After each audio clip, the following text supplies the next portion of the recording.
the #2 partner in the Saudi war against Yemen. This is a country that is so heavily involved in Yemen, they've even gotten into conflicts with the Saudi forces. The Southern Transitional Council, that's backed by the UAE for the past year or two, basically, has been in a second civil war against the Hadi government, which is backed by Saudi Arabia. Only recently, that has been somewhat paved over in attempts to form a unity government. But this second civil war on top of a civil war, this second proxy war on top of a proxy war, has only deepened the suffering of the people of Yemen. The United Arab Emirates is equally responsible for the famine and genocide which is ongoing in Yemen today.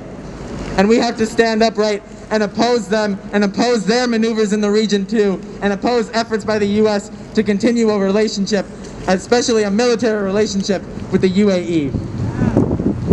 So first, I'm going to invite up Alice Pote, who's an anti-war and anti-imperialist activist, another member of the Raytheon Anti-War Coalition, and a member of United Against War and Militarism. Welcome, Alice.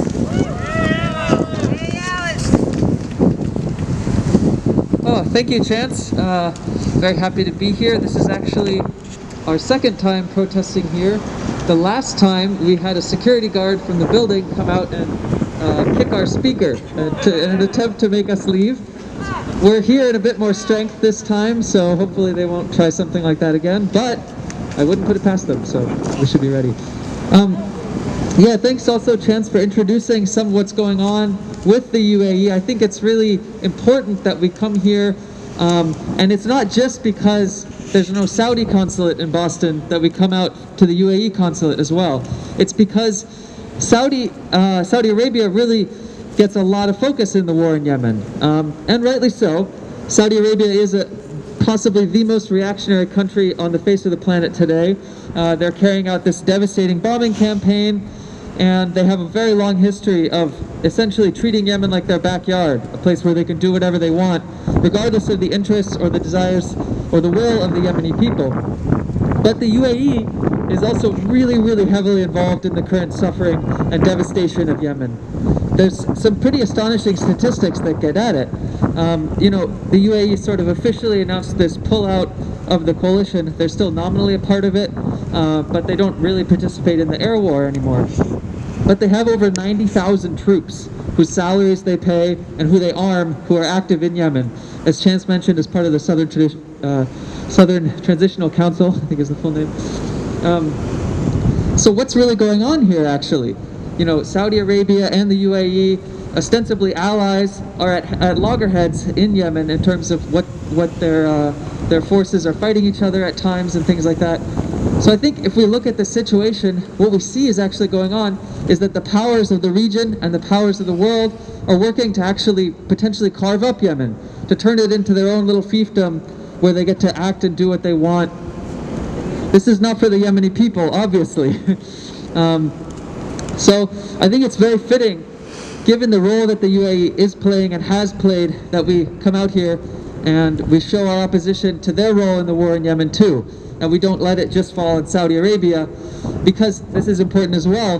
There are, I think, some forces in the US who are claiming to be anti-war, who are just focusing on Saudi Arabia as a way to then pivot the US relationship to just be with the UAE, who's going to continue wreaking havoc in Yemen and just pouring devastation upon the Yemeni people. It's also important to talk about some of what the UAE has actually done in the war, because they've done some really heinous shit. You know, there was I can't remember who published this. There was a big expose of these UAE-run black sites in Yemen. Basically places where they abduct people and torture them, and horrible, horrible stuff was going on. All kinds of sexual abuse, people just getting murdered, mutilated, and so on. This, by the way, similarly actually to the you know, supposedly South Vietnamese intelligence torturing that was going on during the Vietnam War, there are US advisors from the CIA standing right next to the UAE guards as they're doing this stuff, training them and telling them how to do it. So there's a really terrible level of stuff going on that the UAE is involved in Yemen, beyond just sort of military conflict.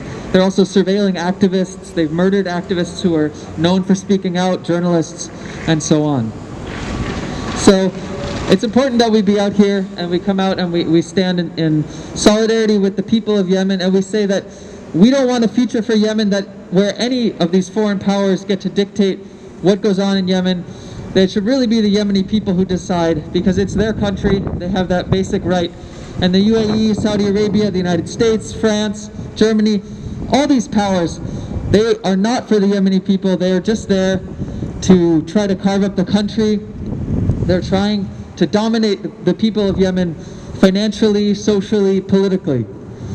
One of the great things, though, about the history of Yemen, some people have mentioned it in their speeches so far, is that there's an incredibly strong and long legacy of resistance to colonialism against the British, the Ottoman Empire.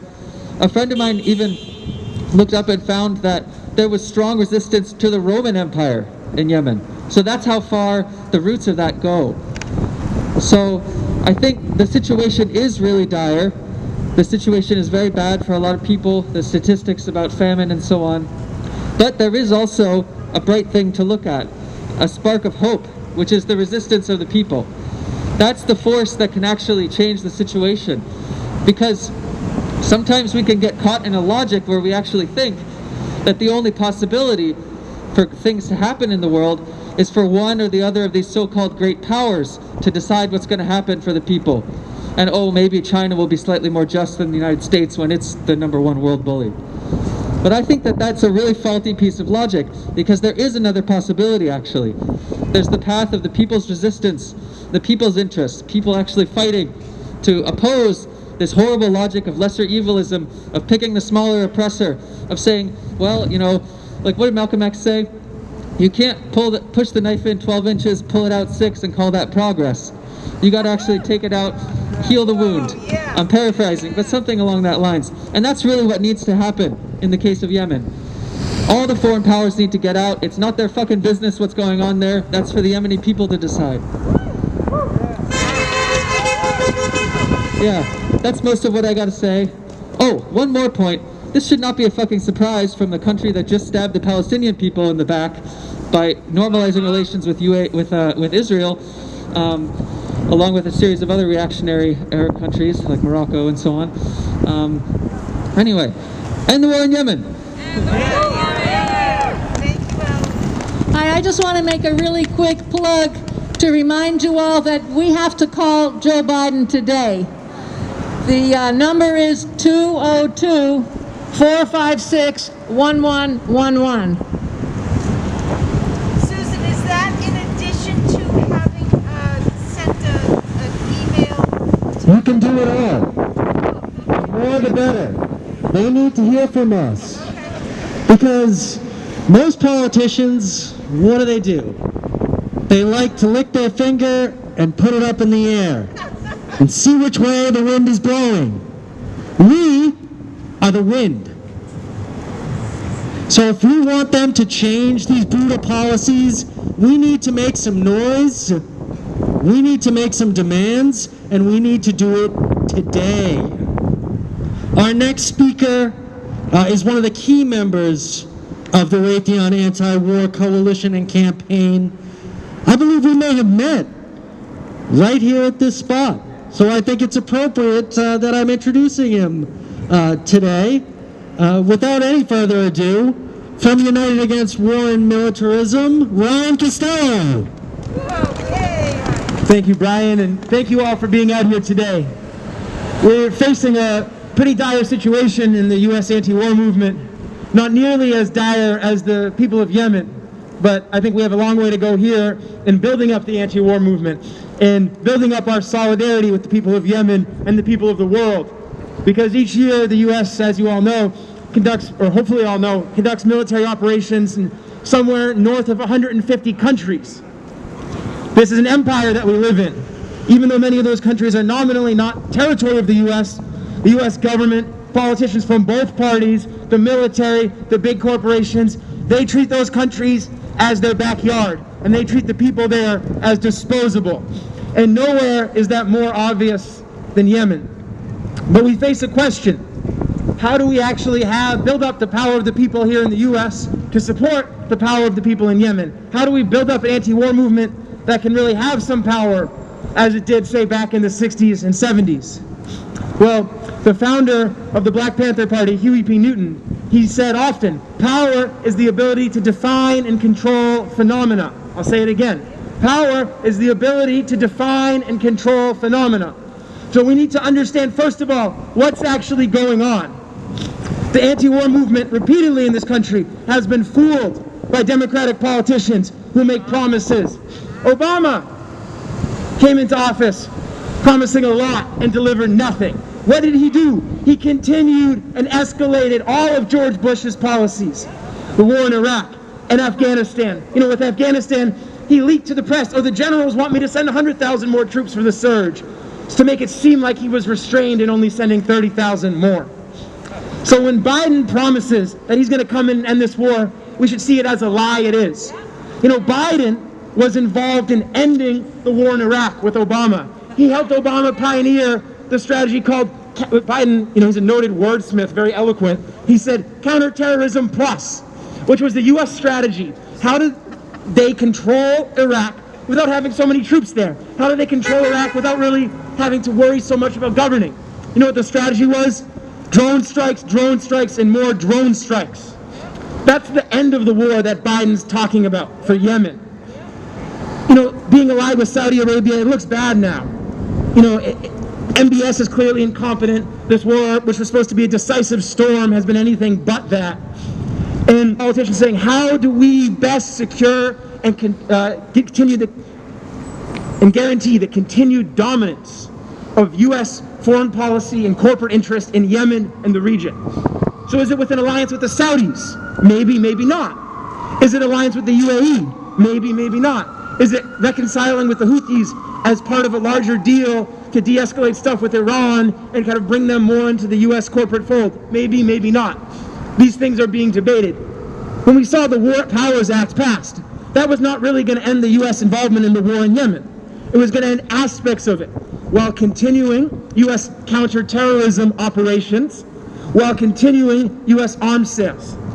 Now, it was said earlier, and this is important to reiterate, Joe Biden, when he came into office, on day one, he could have ended this war.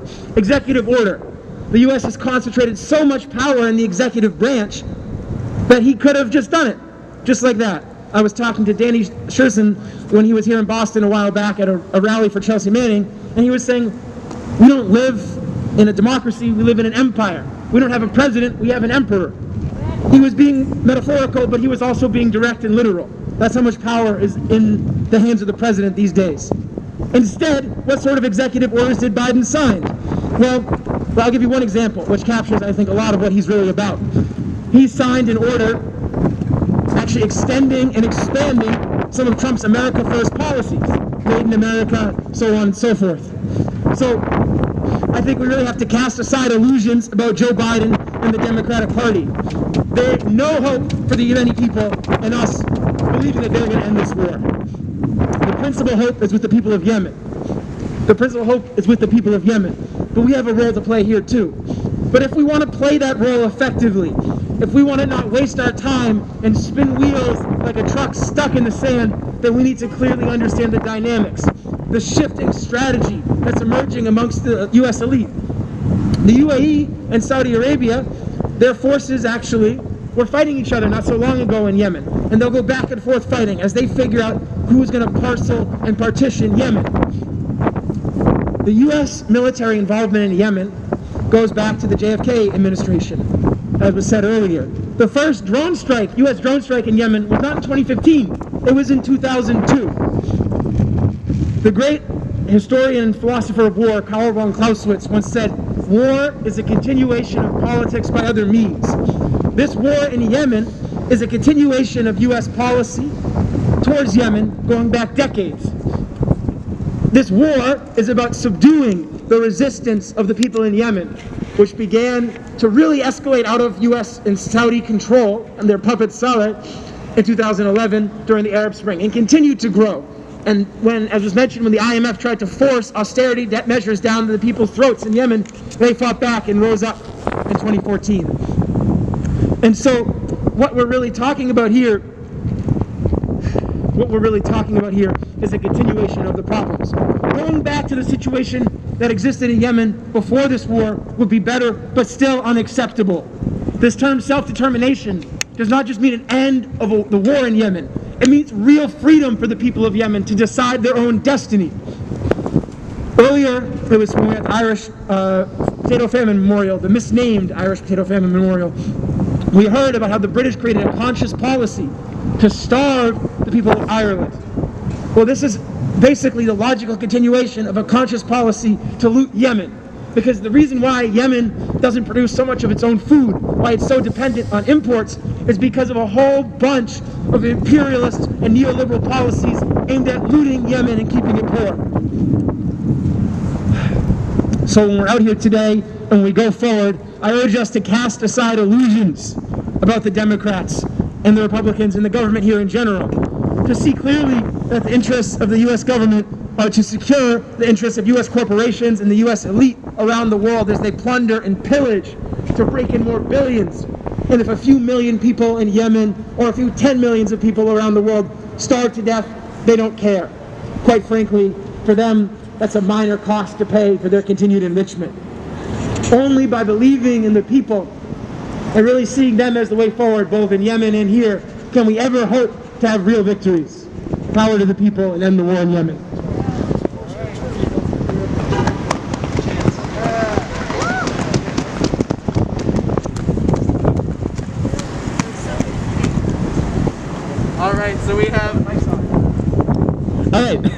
So we have one more stop that we're going to go to. We're going to march down to South Station, make sure, we keep our blood flowing. The wind's picking up, it's a little bit chilly. And so we're going to march down to South Station, finish up there with a few more speeches, some chants, and that'll be a good place for people if they want to catch the T back to Park Street where we started. So we're just going to march down there, and yeah.